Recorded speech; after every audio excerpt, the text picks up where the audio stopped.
மாடு வந்துருக்கு பாருங்கள். அன்றைக்கி செவ்வாய்க்கிழமை கிருத்திகை அதுவும்.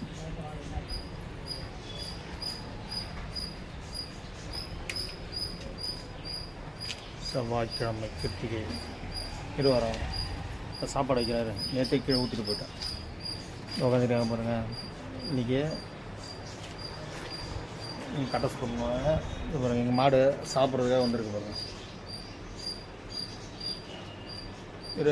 வெயிட் பண்ண அதோ சாப்பாடு வைக்கிறேன்.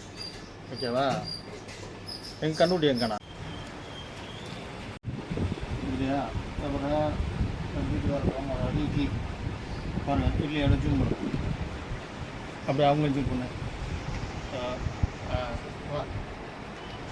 இன்றைக்கி செவ்வாய்க்கிழமை கிருத்திகை அதுவும். நேற்று வந்தாங்க, இன்றைக்கி வந்தாங்க. இட்லி சாப்பிட போகிறாங்க.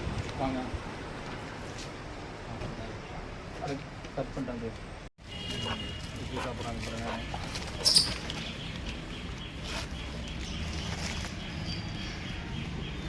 அது எதிர்க்கா இருட்டாது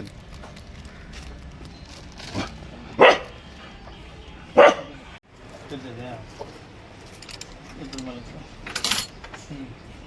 பாருங்கள். இட்லி சாப்பிட்றாங்க போகிறாங்க. நீங்கள் சோமவாரம் வந்து செவ்வாய்க்கிழமை தான் கிருத்திகை அதுவும் இட்லி.